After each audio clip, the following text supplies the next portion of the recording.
Hello, everyone. I'm Dr. Chris, a consultant family physician and a lifestyle medicine expert. Today, I will be discussing a very common medical phenomenon, one that has been shrouded in mystery, fear, and superstition for many centuries. You may have experienced or hear people say that occasionally, when they are sleeping, at the point when they feel that they are already awake from the sleep, they notice that they cannot move their limbs or even speak.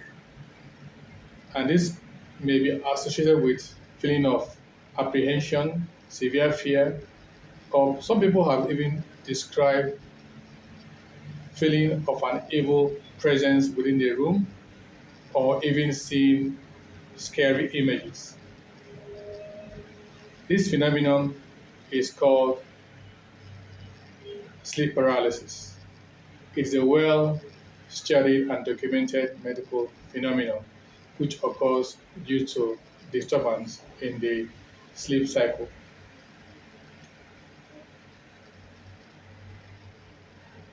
Because of the mystery surrounding this phenomenon, many people have ascribed it to witchcraft or spiritual attacks, but it is a medical phenomenon. What happens in sleep paralysis is this. During normal sleep, your body goes through four different cycles or goes through four different stages of sleep in a cycle. From stage 1 to stage 3 is referred to as non-rapid eye movement sleep, whereas the first stage is referred to as the rapid eye movement sleep. Now it is in the rapid eye movement sleep, which is the first stage, that dreams occurs. Now when you're dreaming in the REM stage of sleep, your brain kind of switches off the sensation to the muscles so that the muscles cannot move. This action by the brain is meant to protect you so that you do not carry out the actions in your dreams in real life, which could cause injury. For example, if you're dreaming where you're playing football in your dream and your brain did not switch off the muscles so that it doesn't move, you may find yourself kicking out in real life while lying in bed, which will lead to injury. So this sleep paralysis is meant to be protective. But now what happens is when you suddenly wake up, your mind wakes up while your body is still in the state of paralysis. You would now feel this intense fear because you're unable to move or speak, even though you feel that you're fully awake. However, you're not fully awake, you're still in a semi dream state. That is why you see those scary images, which are described as hallucinations, which are unreal images. They are part of your dreams. So, sleep paralysis is meant to protect. The process whereby the brain actually seizes the sensation to your muscles so that you do not move your limbs is actually called sleep atonia, which is meant to protect you. But at the point when you wake up suddenly and you notice that you cannot move your body or speak, that stage is called sleep paralysis when you cannot move or speak, even though you're feeling that you're fully awake, but you cannot move your limbs.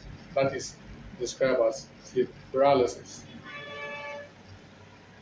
Now, sleep paralysis has many triggers that have been identified. For example, having poor quality sleep, having sleep fragmentation, having sleep deprivation, or sleeping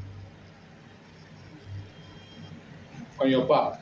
These are all has been shown to be risk factors or triggers to having sleep paralysis. So the next time you experience sleep paralysis, do not panic. Remind yourself that this is just a normal part of your sleep cycle where your body and your brain are still trying to readjust to these changes in the sleep cycle.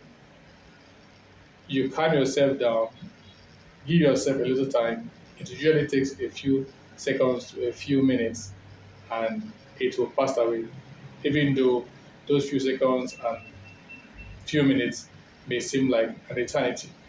But if you know that it is a normal process and you stay calm, it will help to reduce the anxiety and fear that is usually associated with this sleep paralysis. In order to prevent sleep paralysis, you will need to improve your sleep hygiene. Poor sleep hygiene is the main cause of or the main trigger of sleep paralysis. In order to practice good sleep hygiene, it starts with good planning.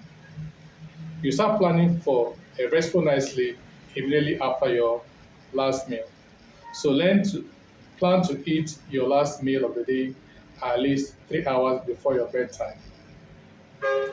Eating your last meal of the day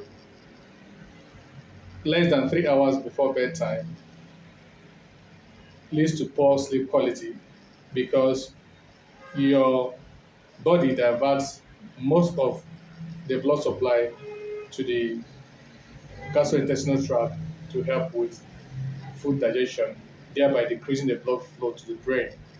This leads to poor sleep quality. So aim to eat your last meal of the day at least 3 hours before your bedtime. Also have a bedtime routine. Have a fixed time that you go to bed and wake up every day. And also aim to sleep for at least 7 to 9 hours every night. Also, you try to make your sleep environment friendly to sleep. That is, you ensure that your room is dark and also cool. The ideal temperature for good sleep should be between 15 to 19 degrees centigrade. This is the temperature you should maintain your room, especially if you're using an air conditioner. Keep the room cool and dark. Avoid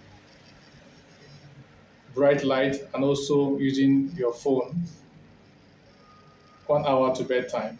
This is because blue light from screen also mimics daylight and prevents the production of melatonin. Melatonin is a hormone that is produced by the brain in response to darkness, which signals to the brain that it is time to go to sleep. So exposing yourself to blue light close to bedtime helps to impede the production of melatonin uh, and therefore leading to difficulty falling asleep and also affecting your sleep quality. Also, try to avoid taking stimulants like caffeine close to your bedtime. If you must drink coffee, you should drink coffee at least 6 hours before your bedtime. Also, avoid the use of alcohol and other substances that could impede or impair your sleep quality. Now, if you practice adequate, proper sleep hygiene, it will help to reduce the frequency of you having sleep paralysis. But even when you experience sleep paralysis, remember not to panic. Remind yourself that it is a natural medical phenomenon. And stay calm, give yourself some time, and it will pass away. Thank you for watching. Please remember to subscribe for more healthy lifestyle tips like this. Thank you.